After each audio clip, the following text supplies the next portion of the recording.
کیا جانے شکر کے جوش میں ہے وہ تجھے کیا جانے خضر کے حوض سے پوچھے مرتبہ سبحان اللہ. تیری نسل پاک میں ہے بچہ بچہ نور کا تو ہے عین نور تیرا کل گھرانہ نور کا. تو حضرت غوث اعظم حسنی حسینی دونوں مطلب ان کی جو نسب چلایا ہے حضرت امام حسن اور حضرت امام حسین. ان کے ابا جو تھے وہ حضرت امام حسن کی. تو ایک بار کیا ہوا تھا کہ اللہ نے جتنے بھی امام کل پیدا کیے وہ سب حضرت امام حسین کے حصے سے. تو حضرت امام حسن نے اللہ سے فرمایا کہ اللہ میں سب سے پہلی بہار ہوں حضرت بی بی فاطمہ حضرت علی کے اور میرے یہاں سے کوئی مطلب ایمان نہیں. جتنے بھی امام ہیں دیکھو ہم لوگ کنڈے کی نیاز بھی کرتے ہیں مطلب جتنے 9 امام ہیں سارے وہ سب حضرت امام حسین تھے. تو بولے میرے طرف سے کوئی نہیں. تو بولے میں تمہارے خاندان میں ایک ایسا ولی اللہ پیدا کروں گا جو تمام اولیاء کرام کے سردار ہوں اور ان میں پیارے محمد مصطفیٰ صلی اللہ علیہ وسلم کا. تو یہ مرتبہ انہیں پیدا کیونکہ ایک بار کیا ہوا حضرت پیارے محمد مصطفیٰ حضرت فاطمہ کے گھر تشریف لائے. جب تشریف لائے تو انہوں نے ہمیشہ وہ حضرت امام حسین کو بہت محبت کرتے تھے ان کو گود میں لینا ان کو. لیکن اس دن انہوں نے اس طرح سے کیا کہ حضرت امام حسین کو حسن کو اپنے پاس لیا ان کے مطلب چہروں کو چوما ان کے سر پہ سے ہاتھ اور ان کو بہت محبت کی. تو حضرت بی بی فاطمہ کو لگا اور حضرت امام حسین بڑے اس سے دیکھ رہے تھے. ایک ماں کا دل ہے انہیں لگا کہ آج دیکھیے آپ حضرت امام حسن سے اتنی کیوں محبت کر رہے ہیں. تو بولے ابھی حضرت جبرائیل آئے تھے اور انہوں نے فرمایا تھا کہ ان کے حضرت امام حسن کے نسل میں میرا مطلب میری ہی طرح دکھنے والا میرے ہی نور والا ایسا ولی اللہ پیدا ہوگا کہ جو پوری ولیوں کی امامت بھی کریں گے اور وہ ولیوں کے سردار بھی ہوں گے. بولو سبحان اللہ. سبحان اللہ. الحمدللہ. جس وقت چاروں طرف ظلم عام ہوگا جب چاروں طرف گناہ ہوگا اس وقت وہ لوگوں کی ہدایت دیں گے انہیں سمجھائیں گے انہیں دین کی طرف لے کے آئیں گے. جس وقت بہت زیادہ دیکھیں اس وقت کے مطلب ہم لوگ آج ماحول کا بہت زیادہ رونا روتے ہیں کہ آج کا ماحول بہت خراب ہے. حضرت غوث اعظم جب آئے نا اس وقت ماحول اتنا خراب تھا کہ اس وقت کے جو بادشاہ تھے ایک بادشاہ 40 بیویاں رکھتا تھا اپنے گھروں میں. 40 بیویاں رکھتے تھے. ہر قوم کی یہ نہیں کہ مسلمان ہی ہوتے تھے. سود بیاج ہر چیز عام کی چھوٹ. ایسے وقت میں جب وہ آئے تو وہ اجمی تھے. وہ وہاں سے یہاں پر آئے جب بغداد میں تو انہوں نے اللہ کے سامنے 70 شرطیں رکھی تھی کہ میں جاؤں گا وہاں پر. ایسے ماحول میں تو اجمی ہوں وہ عربی ہے وہ میری بھاشا کیا سمجھے گی وہ میری لینگویج نہیں سمجھ پائیں گے. تو یہ سوچ کر غمگین ہو کر پہلے تو انہوں نے سوچا تھا کہ میں جنگلوں میں رہوں گا میں اس دنیا میں آؤں گا. جیسے ہم لوگ کبھی کبھی بتا جاتے کتنی گندی دنیا اس میں جینے لگی. تو انہوں نے بھی یہ سوچا کہ میں اس دنیا میں کیا کرنے رہوں میں اس دنیا میں نہیں رہوں گا. تو وہ قریب 25 سال جنگلوں میں رہے. آپ لوگ سوچتے ہیں کہ آج جگہ جگہ جن کے نام پہ لنگر بکتے ہیں آپ لوگ جگہ جگہ ان کے نام کی 11ویں کھا کر موٹے ہو رہے ہیں. انہوں نے کتنی تکلیفیں سہی ہیں یہ اب سوچ بھی نہیں سکتے. جھاڑ کے پیڑ کے پتے کھا کر رہے ہیں. کھانے کے لیے بھی ان کے پاس کچھ نہیں ہوتا تھا. اسی طرح علم نہیں حاصل ہو گیا. اسی طرح دنیا دیکھیے اگر کچھ پانا ہے تو کچھ کھونا پڑتا ہے. ہم سوچتے ہیں ہم ڈائریکٹ ایک دم آسمان پہ پہنچ جائیں گے تو بنا آزمائش کے کچھ نہیں ہوتا. تو اللہ نے ان سے بلکہ ایک بار یہ بھی ہوا تھا کہ خواب میں پوچھا تھا تم محبوب بننا چاہتے ہو کہ عاشق بننا چاہتے ہو. تو انہوں نے اپنی ماں سے جا کے کہا کہ مجھے ایسی آواز آئی ہے کہ تم محبوب بننا چاہتے ہو عاشق بننا چاہتے ہو. تو ماں نے ان سے کہا کہ دیکھیے ان کی جو پیدائش ہے نا ان کی ماں 60 سال کی تھی. 60 سال کی عمر کبھی کسی کو سنا ہے بچہ ہوتے ہوئے. لیکن یہ بھی ایک معجزہ ہے کہ 60 سال کی عمر میں ان کی پیدائش ہوئی. اور ان کے باپ جو تھے وہ اتنے آج کل کے بچے کیوں نہیں ایمان والے مجھے بتاؤ. ان کے ابا ایک بہتا ہوا سیب ہمیں تو کہیں دکان پر جاتے تھے کچھ لاؤ چاکلیٹ تھوڑا یہ کھا لیں یا پھر سوچتے ہیں کہ فری میں کیا مل جائے. بہتا ہوا سیب کوئی بھی یہ سوچے گا بہتا ہوا سیب آیا ہے نا میں کھا لوں اس میں حرج کیا ہے. لیکن اس بہتے ہوئے سیب کھانے کے عوض میں انہوں نے کہیں پہ ریاض میں 8 سال کہیں پہ 12 سال تک مزدوری کی باغ میں. اور انہی کی بیوی مطلب جب ہوئی وہ ان کی بیٹی جو تھی ان سے کہا گیا وہ لنگڑی ہے وہ لولی ہے وہ اندھی ہے. کیوں کہا گیا کہ کسی غیر مرد کی صورت نہیں دیکھی اس لیے وہ ان کے ابا نے کہا کہ اندھی ہے. کچھ غلط باتیں کان سے نہیں سنی، بہری ہے، کبھی اپنے قدم نہیں نکالے غلط جگہ پہ، اس لیے وہ لنگڑی ہے، کوئی غلط چیز پر ہاتھ نہیں سکتے. تو اس طرح کے ماں باپ تھے تو ویسے ولی اللہ پیدا ہوا. تو آج کل کی جس طرح سے ماں باپ ہیں اس طرح سے ویسی اولادیں ہیں. تو انہوں نے یہ کہا کہ میں عاشق بننا چاہتی ہوں. تو پانی کہا کہ دیکھیے وہ موڑ پہ نا ایک درویش بیٹھے ہیں، جا کے ان سے پوچھو وہ بتائیں گے. واقعہ سنیں روح کانپ جائے گی. بولے ان سے جا کے پوچھو کہ عاشق کسے کہتے. بولے میں یہ نہیں بتا سکتا.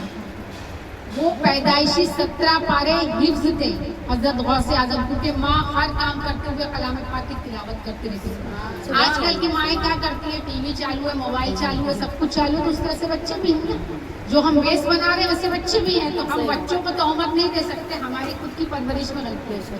تو انہوں نے کہا کہ دیکھو جو چیز نہیں آتی نا اس کو کہہ دینا ہمیں نہیں آتی. جھوٹ فریب نہیں کرنا، کیونکہ نہ بولنا بھی ایک علم ہے، کیونکہ ہم اس کے لیے کیوریوسٹی ہوگی کہ ہم اسے جاننا چاہیں گے. تو بھائی ان سے جا کے پوچھو. تو وہ وہاں پہ گئے تھے، دیکھیں گندے سے اس میں کچرے میں وہ پڑے ہوئے تھے. بولے کہ کیا مطلب کیا پوچھنا چاہتے ہو، کیا سوال ہے. بولے اللہ نے مجھ سے پوچھا ہے کہ تم عاشق بننا چاہتے ہو کہ محبوب بننا چاہتے ہو. تو بولے کہ اس بات کا جواب تم کو کل ملے گا. غور سے سننا، عبادت اللہ کی راہ میں جنت ایسے حاصل نہیں ہو جائے گی. تو بولے کل آنا. اب رات بھر ان کو نیند نہیں، اب کوئی سوال کا جواب انتظار ہوتا ہے تو انسان کو نیند نہیں آتی. تو اب دوسرے دن فجر ہوتے ہی وہ دوڑے گئے. تو وہاں دیکھے تو وہاں پہ وہ ہے ہی نہیں. تو آج آجو باجو والے لوگوں سے پوچھا کہ وہ جو یہاں پر بیٹھے تھے درویش وہ کہاں گئے. تو بولے ارے ان کی تو کل رات میں ہی موت ہو گئی اور ہم لوگوں کو تو پتا نہیں تھا وہ کون سے فرقے کے تھے، کیا تھے، کون سی جات کے تھے. تو ان کو ہم لوگ نے رسیوں سے باندھ کر گھسیٹ کے جنگل میں پھینک دیا. ان کو جنگل میں لے جا کر پھینک دیا. تو وہ پھر ادھر پیچھے پیچھے گئے تو دیکھے وہاں پر روایتوں میں ہے کہ ان کو چیل کوے نوچ رہے تھے. یہاں تک بولا رہے کہ کتے کھا رہے تھے اور ان کے مطلب پورے دھڑ الگ الگ ہو گئے تھے، اس طرح سے پڑے ہوئے تھے. اب وہاں پر غوث اعظم گئے اور کہنے لگے کہ کوئی ایسا بھی ہوتا ہے کہ وعدہ کرے اور وعدہ خلافی کرے. تم نے مجھے کل بولا اور تمہاری یہ حالت ہے. تو ان ٹکڑوں سے آواز آئی، سنو ان ٹکڑوں سے آواز آئی کہ تم کیا چاہتے تھے، عاشق بننا چاہتے تھے کہ محبوب بننا چاہیے. یہ میرے سوال کا جواب ہے. بولے اگر تم محبوب بننا چاہو گے تو محبوب کی تو بہت خاطرداری ہے. جیسے ہمارے گھر داماد آ گیا تو اس کی کتنی عزت کرتے ہیں نا. تو بولے محبوب کی بہت خاطرداری ہوتی ہے، لیکن عاشق نہیں ہوتا ہے نا، عاشق کا جنازہ ہے ذرا دھوم سے نکلے ہے نا. تو بولے جو عاشق ہوتا ہے اسے بہت تکلیفیں سہنی پڑتی، بہت مصیبتیں سہنے پڑتی ہیں، تب اللہ ملتا ہے، ایسے ہی نہیں ملتا. تو بولے جب یہ بات ہے تو میں عاشق بن کے دکھاؤں گا، تو میں اللہ کے لیے عاشق بن کے دکھاؤں گا. اور تب انہوں نے جنگل کا رخ کیا اور اتنی مصیبتیں سہی، اتنی مصیبتیں سہی کہ ہم سوچ بھی نہیں سکتے کہ جنگل کی انہوں نے یہاں تک کہ پتیاں کھا کر گزارا کیا، بھوکے پیٹ رہے. یہاں تک کہ کبھی کبھی ایسے ہوتا کہ ان کا بالکل ایسا لگتا کہ ابھی روح نکل جائے گی. تو ان کو نہلانے کے لیے جب غسل کیا تب ان کی پھر ہوتا ہے کہ پھر ان کی جان آتی ہے. تو ہم جو سوچتے ہیں نا بہت آسانی سے ہم ان کی آج گیروی سب جگہ لنگر ہو رہے ہیں، سب چیز کھایا جا رہا ہے، لیکن انہوں نے کتنی مشقتیں. ایک بار تو اتنی حالت ان کی خراب تھی کہ وہ مسجد میں ایسے سر لگا کے بیٹھے تھے، آنکھیں تک بھوک کی وجہ سے نہیں کھل رہی. تو وہاں پر ایک مسافر آیا. جب وہاں پر ایک مسافر آیا تو انہوں نے دیکھا کہ وہ کھانا کچھ کباب اور روٹیاں لے کر بیٹھ کے کھانے ہی جا رہا ہے. اب ان کا تو یہ دل ہو رہا تھا کہ وہ نوالا منہ میں ڈالتے تو ان کا منہ کھل جاتا، لیکن اب مانگے کیسے، مانگ بھی نہیں سکتے. تب اس مسافر کی ان کی طرف نگاہ گئی. جب نگاہ گئی تو انہوں نے کہا آ جائیے، آپ بھی ایک سنت ہے نا کہ وہ کھاتے ہو تو اپنا بلا لو، آ جائیے آپ بھی کھانا کھائیں. جب وہ کھانے بیٹھے تو بولے نہ تیرا ہے نہ میرا ہے، نہ تیرا ہے نہ میرا ہے، اور تم بھی اس میں حصے دار ہو جاؤ. تو بولے یہ تم کیوں کہہ رہے ہو کہ نہ تیرا ہے نہ میرا ہے. بولے دیکھو میں جب وہاں سے جیلان سے نکلا تھا تب ایک بہت ہی پاکیزہ بیوی نے مجھے یہ دیا تھا اور کہا تھا کہ میرا بیٹا، یہ تھوڑی لانگ اور شارٹ مت، میرا بیٹا وہاں پر بغداد میں علم حاصل کرنے گیا ہے، بہت دنوں سے اس کی خبر نہیں ملی ہے، تم یہ پیسے اس تک پہنچا دیں. تو ان کے آنکھ سے آنسو بہنے لگے. مطلب حضرت غوث اعظم کی کسی کھانے پر نیت بھی ہوتی تو کسی غیر کا نہیں، اپنے ہی مال پر. تو آنکھ سے آنسو جاری ہو گئے. بولے آپ کیوں رو رہے؟ بولے وہ میری ماں جو ام الخیر وہ میری بھی ماں، میری ماں نے ہی پیسے بھیجے. تو وہ کہنے لگا اب تو میں آپ کا مہمان ہوں. یہ کھانا کیونکہ میں نے آپ کو کہاں کہاں ڈھونڈا اور یہاں پر میں کچھ آیا تھا تجارت کرنے سے میرا فائدہ نہیں سب نقصان ہو گیا تو آپ ہی کے کھانے سے میں یہ کھانا خرید کے لے کے آیا ہوں تو آپ نوش فرمائیے. تو انہوں نے کھانا کھایا اور جو پیسے ماں نے بھیجے تھے سنو ہم کیا کرتے ہیں کل کے لیے اسٹور کرتے ہیں نا کوئی بھی چیز کل کے لیے تو انہوں نے اس کو خرچے کے لیے بھی پیسے دیے اور جو پیسے بچے تھے اس سے سارا سامان خرید کر جتنے بھی وہاں پر فقیر تھے جتنے بھی ضرورت مند تھے اس میں وہ پورا پیسہ سب بانٹ دیا کل کے لیے نہیں رکھا. تو لوگ کہنے لگے کل تک تو تم فاقے کر رہے تھے کل تک تم فاقوں میں مبتلا تھے اور آج تم لنگر بانٹ رہے ہو. تو بولے جس نے مجھے آج کھلایا کل مجھے کل نہیں کھلائے گا. بولے سبحان اللہ.